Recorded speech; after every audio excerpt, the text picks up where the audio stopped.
Bonsoir et bienvenue dans votre édition du Soir 3 Poitou-Charentes. Cérémonie officielle aujourd'hui pour le 20e anniversaire de la mort de François Mitterrand. Pour la première fois, c'est un président en exercice qui effectue ce geste rituel. François Hollande était entouré de deux des enfants du défunt président, Gilbert Mitterrand et Mazarine Pinjot. Le président de la République a ensuite salué les différentes personnalités politiques présentes, en particulier la Charentaise Martine Pinville, ministre en exercice, Elisabeth Guigou, Jack Lang ou Jean-Christophe Cambadélis. Ils étaient nombreux à venir à Jarnac aujourd'hui pour participer à cet anniversaire. 20 ans après, les fidèles étaient là, souvent venus de l'autre bout de la France. Comme souvent, François Hollande déroge au timing présidentiel pour rencontrer le public qui s'est pressé le long des barrières. Un public qui devra attendre le passage de la cérémonie officielle avant de pouvoir pénétrer dans le cimetière.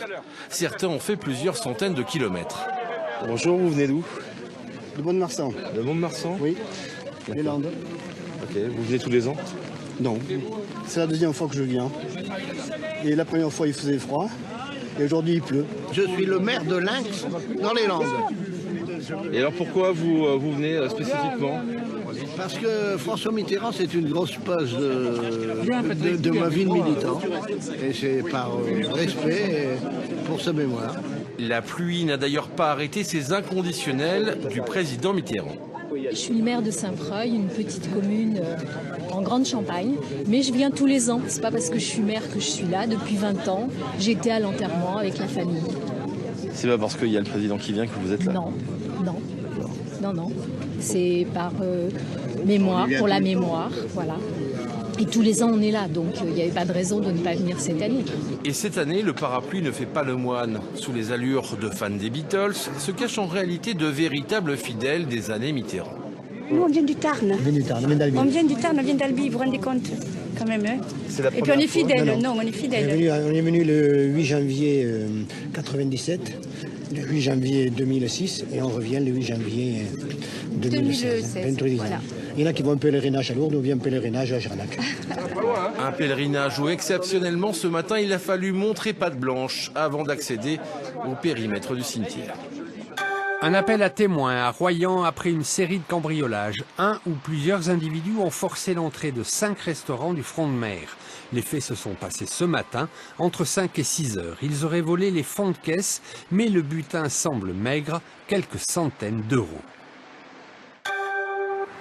14 millions d'euros sur 20 ans ou 700 000 euros par an seront alloués à la commune de La Roche-Posay par L'Oréal, le propriétaire du laboratoire qui fabrique les produits La Roche-Posay. L'annonce a été faite par la mairie au cours des vœux aux habitants. Une annonce qui va changer la vie de la cité. Elle va utiliser cette manne financière pour réhabiliter la commune, accélérer le développement économique et faire la promotion de son site thermal.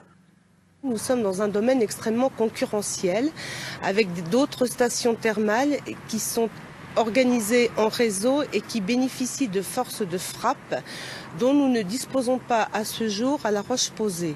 Pour gérer ces nouveaux fonds, une fondation va être créée. La direction du casino espère augmenter son affluence.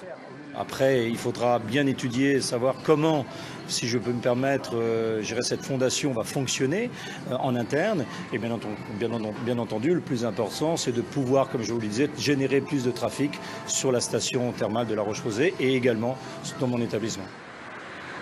Le groupe L'Oréal devrait dans les prochains mois donc formaliser son engagement et tous les ans, pendant 20 ans, des projets seront financés à hauteur de 700 000 euros.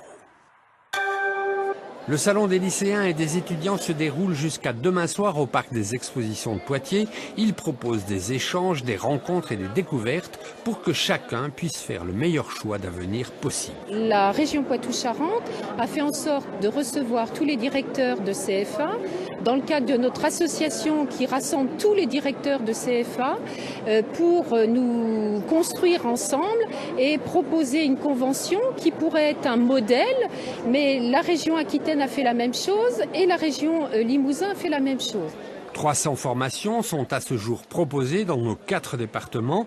Jusqu'à la rentrée 2017, tous les dispositifs sont maintenus.